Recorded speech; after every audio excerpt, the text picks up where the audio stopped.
Let's peek. Biden's epic Afghanistan debacle. Here's what it means for the Dems' progressive agenda. The president's political support collapses. Americans are furious, and rightly so. Our country has been humiliated as never before, with our military humbled by an illiterate and ragtag army of Taliban fanatics. Our allies are stunned by the incompetence of our chaotic retreat from Afghanistan, dubbed imbecilic by former U.K.Prime Minister Tony Blair, and horrified by the humanitarian disaster now taking place. Meanwhile, our barely conscious President Joe Biden has lied about the disappearance of Al-Qaeda from Afghanistan, the supportedness of our allies, and about Americans being able to access the Kabul airport. Worse, he is defending the indefensible. How can anybody defend abandoning the strategically critical Bagram airfield in the dead of night, gifting to our enemies untold amounts of armaments, and not preparing for the evacuation of tens of thousands of Americans? How can anyone say it's okay for the French, Germans and British to send forces into Kabul to rescue their own people while U.S. troops are told to stand down? Heads should roll, but under the insipid and gutless guidance of Joe Biden, they will not.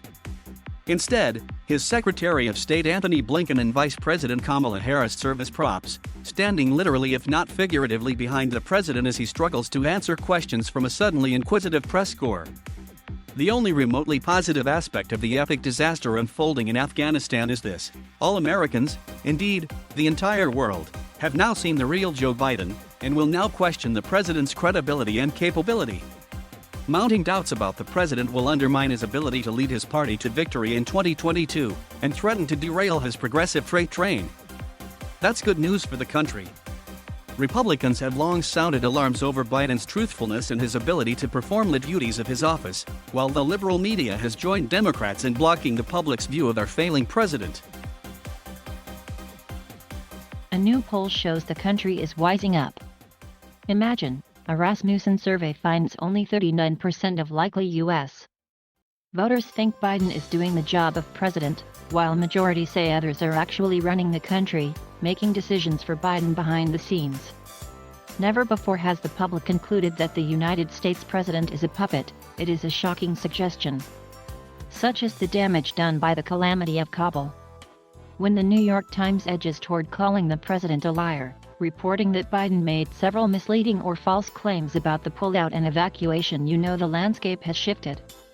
Next week, House Speaker Nancy Pelosi, D. California, returns to Washington intent on ramming through not just a $1.2 trillion bipartisan infrastructure bill, but also a $3.5 trillion budget package that is the most breathtaking vote-buying effort ever undertaken by either political party. It is also the most reckless spending proposal in our history, setting up entitlement programs that will never end and saddling our children and grandchildren with ever more debt that will ultimately hobble our growth. The odds of Pelosi successfully ramming such a brazenly partisan and controversial bill through with Biden under fire are not good.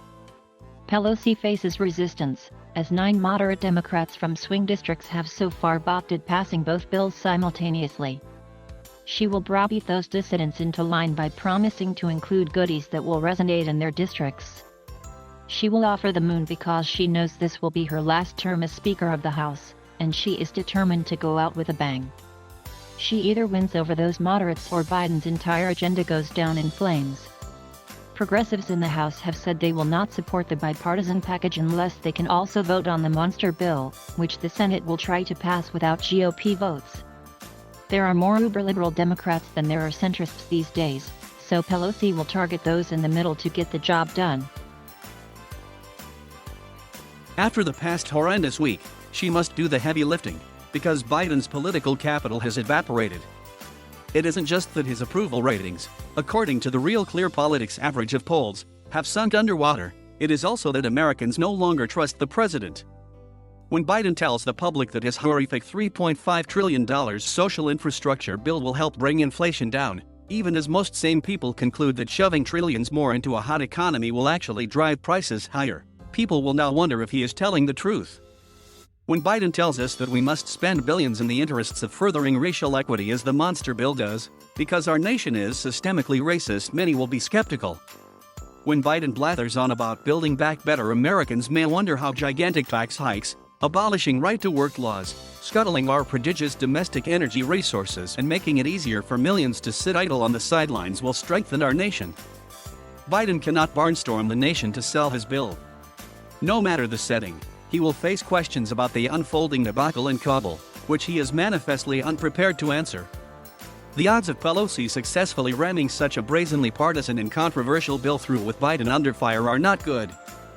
Political types often claim that American voters are not swayed by international events.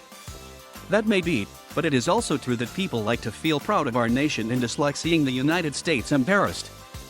After President Trump's inaugural address, Politico ran a story titled, "Foreign Policy Experts Fret Over Trump's America First Approach."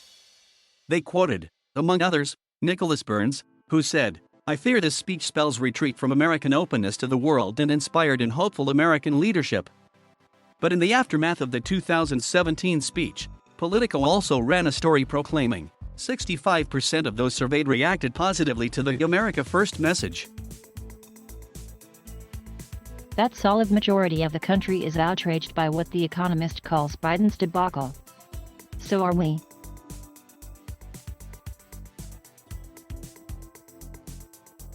Thank you for watching. Please subscribe.